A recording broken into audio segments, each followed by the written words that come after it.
Welcome to your own personal deep dive. You ready for this? Yeah.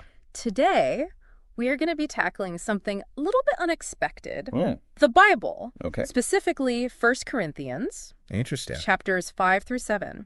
Now, before you think we've gone all religious on you, these chapters actually talk about some really timeless issues. Okay. Purity, conflict resolution, relationships, stuff that's relevant to everyone, whether you're a believer or not. Yeah, I see what you mean. These chapters get surprisingly real. Mm-hmm. They offer some pretty thought-provoking ideas about how we function, both as individuals and within larger communities. Yeah, it's fascinating how these texts from, thousands of years ago can still be so relevant to our modern experiences. Totally. What we see in these chapters is Paul, the author of Corinthians, he's dealing with real-life issues Right. that are cropping up in the early church. Yeah, like in chapter 5, he just jumps right into this really tricky situation.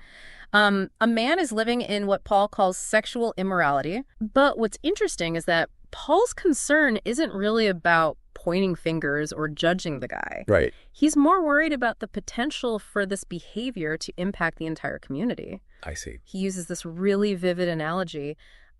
He talks about sin as yeast. Sin is yeast. Yeah. It's a powerful image. It is. It's like a tiny bit of yeast can affect an entire loaf of bread, right? Exactly. So he's saying that one person's actions can have these ripple effects throughout a whole group. It makes you think about consequences, doesn't it? Totally. Right.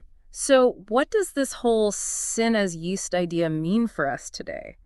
Are we talking about just major ethical violations, or are we talking about just anything that creates a negative vibe? Well, that's where it gets really interesting. Paul's analogy prompts us to think about the consequences of our actions, both individually and collectively. Okay. It challenges us to consider what we might be tolerating or overlooking in our own lives that could be harmful to our communities, whether it's in our workplaces, our social circles, even online. So it's not just about avoiding sin in the traditional religious sense. Right. It's about being aware of how our choices impact the larger ecosystem. Exactly. It's a call to step up and take responsibility for the health of our communities. Okay, so we're all interconnected. We are. Our individual actions can create either a positive or negative environment for everyone. Yeah. And you know what I think is really important here is that Paul doesn't just point out the problem. Right. He offers a solution. Yeah, what's that? Accountability. Oh, interesting. So he doesn't want to punish the man, he wants to restore him. It's like tough love. Tough love. Yeah, that's a very modern term. But yeah, I think that really captures the essence of what Paul is getting at. Okay. He's emphasizing that true care for someone sometimes means having those difficult conversations, confronting them about their behavior and encouraging them to change. I get that, but that's easier said than done, right? I mean, those conversations can be really uncomfortable. Oh, absolutely. But yeah, Paul's point is that avoiding those conversations can be even more damaging in the long run. Oh, so it's like allowing that yeast to spread unchecked. Exactly. That's a great way to put it. So he's saying that sometimes the most loving thing we can do is to hold each other accountable, even if it's hard. I think so. Even in secular settings, we have systems of accountability. Right. Like performance reviews at work, peer feedback in school. Okay. It's all about helping people improve, grow, and become their best selves. It makes you think about how many conflicts could be avoided or resolved if we were just more willing to have those tough conversations early on. That's a great point. And it actually brings us to chapter 6, where Paul tackles conflict resolution head on. Okay. And let me tell you, his advice here is not what you'd expect. Oh, really? What does he say? He suggests that sometimes it's better to be wronged than to win an argument. Serious? Especially among fellow believers. Wow. That's pretty radical. It is. It really is. Paul's reasoning is fascinating. He prioritizes unity and the integrity of the Christian community over personal victory. He's challenging us to think about whether our desire to win is actually hindering our ability to build strong and healthy relationships. That's such a countercultural idea, especially in today's world where everyone seems so focused on winning arguments and proving their point. I know, right? It's everywhere you look. Yeah. Think about how much conflict we see on social media and political debates, even within families. Right. How often do we dig in our heels and refuse to budge, even when it means damaging relationships? It's true. And Paul is saying that sometimes the most powerful thing we can do is lay down our swords. Choose understanding and compromise over the need to be right. Exactly. He's calling us to be peacemakers. Okay, but what does that actually look like? Does it mean we just avoid conflict altogether? Not necessarily. It's more about approaching conflict with humility and grace, seeking to understand rather than just to be right. So it's not about being passive or letting people walk all over you. No, not at all. Okay. It's about engaging in conflict in a way that promotes understanding and reconciliation. Okay, so it's about shifting our focus from winning to building bridges, fostering unity, and preserving those relationships. I think that's a really good way to sum it up. Okay, so we've covered purity and conflict resolution. Pretty heavy stuff. Yeah. But Paul doesn't stop there. In chapter 7, he dives into the whole world of relationships. Oh, yeah. Marriage, singleness, divorce, you name it, he talks about it. And what's really remarkable is that even though he's writing to a specific community in a specific time period, Yeah. his insights into relationships are surprisingly relevant even today. I think this is where we might surprise some listeners. Get ready for some ancient wisdom that just might blow your mind. I love it. Welcome back to our deep dive into 1 Corinthians. As we were talking to those first few chapters, I kept thinking about how Paul seems to anticipate so many of the challenges that we face in modern society. Yeah. It's almost as if he's speaking directly to us across the centuries. I know, right? It's mind-blowing how these ancient texts can still be so relevant to our lives today. So where do we go from here? What other nuggets of wisdom can we unearth from these chapters? Well, remember that powerful analogy of sin as yeast that we discussed earlier? Mm-hmm. It got me thinking, what would that look like in our world today? If Paul were writing to us in the 21st century, what modern sins might he warn against? Ooh, that's an interesting thought experiment. If Paul had a Twitter account, I wonder what he'd have to say about online bullying or the spread of misinformation. Exactly. Or imagine him navigating the complexities of today's business world. Would he see those cutthroat tactics where profit often trumps ethics as a form of yeast corrupting the whole system? It's almost like he's giving us a framework for evaluating not just our individual actions, but the systems and structures that shape our behavior. I think you're onto something there. Paul isn't just concerned with personal morality. Right. He's also concerned with how our choices contribute to the well-being of the community and the world around us. Oh. It raises a crucial question. What areas of our lives or society might need that yeast cleaning that Paul talks about? Wow.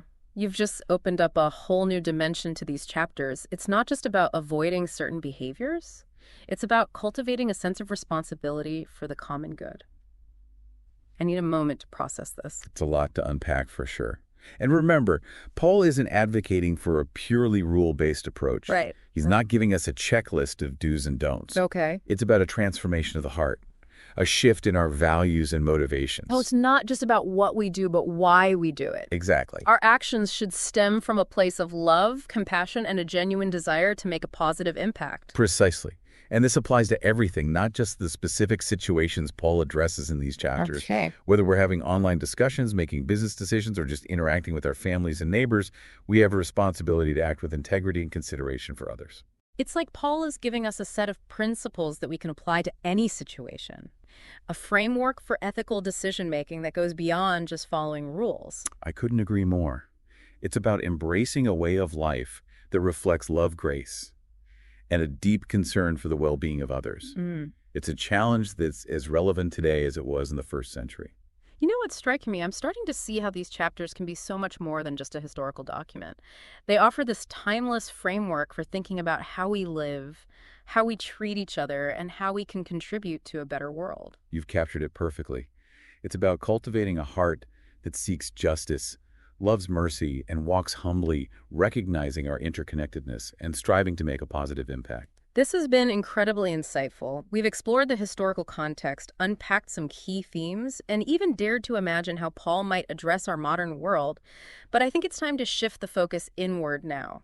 How can we apply these principles to our own lives? That's a great point. It's easy to hear these teachings as abstract concepts, but the real power comes when we internalize them and put them into practice. So let's take a moment to reflect. What resonated with you most from these chapters? What challenges do you see in living out these principles in your own life? For me, it's that idea of being a peacemaker. It's so easy to get caught up in arguments, especially online, where everyone seems to have a strong opinion.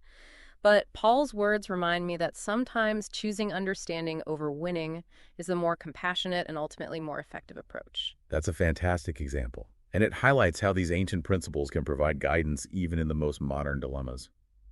So I want to pose this question to you, our listener. What about you? Where do you find yourself grappling with these concepts of purity, conflict resolution, or faithfulness? Yeah. Are there areas in your life that might benefit from a little of that yeast cleaning we talked about? And don't hold back. This isn't about judgment. It's about honest self-reflection and a willingness to grow. Maybe it's a relationship that needs some attention, a bad habit that needs breaking, or a way you've been contributing to negativity in your community. Remember, Paul's message is ultimately one of hope and transformation. He doesn't simply point out the problems. He offers solutions. Accountability, grace, forgiveness, and a deep commitment to living in alignment with our values.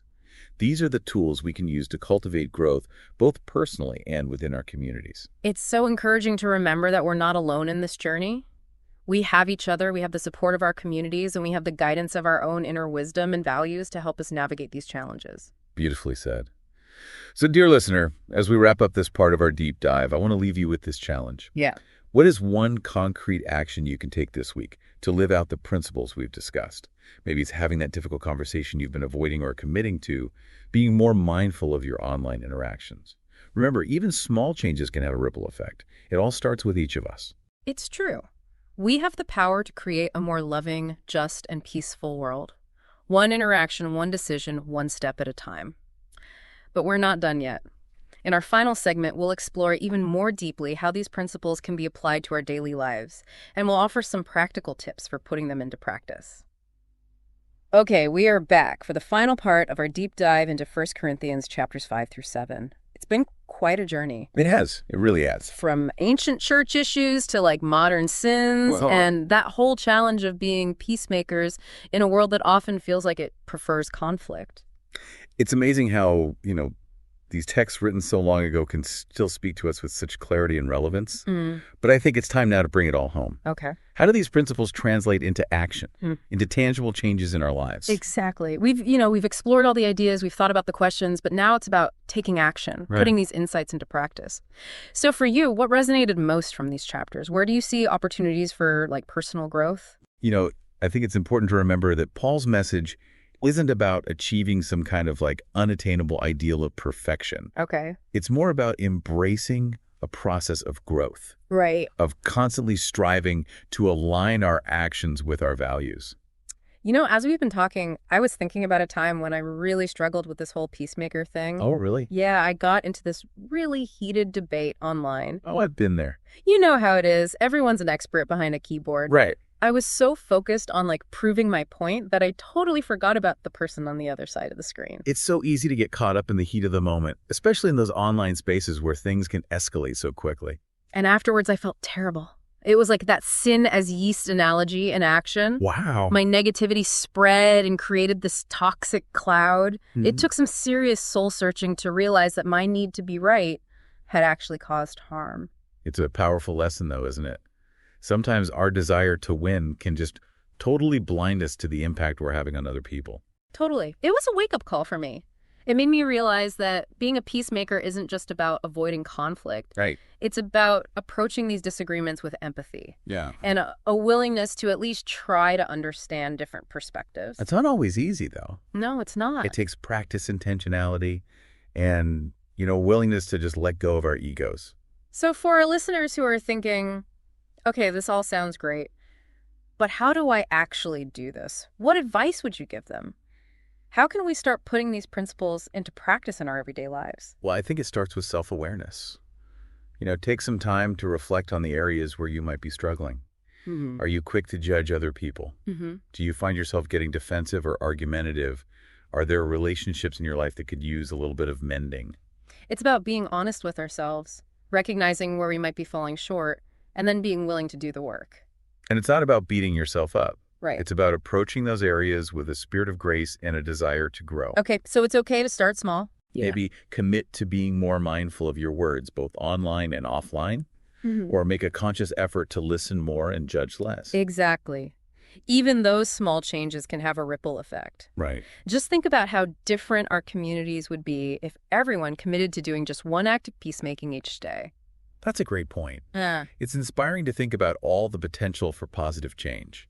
It really all comes down to each of us making those individual choices, those small shifts in our attitudes and behaviors. It's been such a privilege to explore these powerful ideas with you today. Likewise. I hope that this deep dive has challenged you, inspired you, and maybe even left you with a renewed sense of purpose and possibility. Me too. And remember, the journey doesn't end here. Mm. You know, keep exploring, keep questioning, keep striving to live a life that reflects all the wisdom and love that we find in these ancient texts. Couldn't have said it better myself. Until next time, keep diving deep.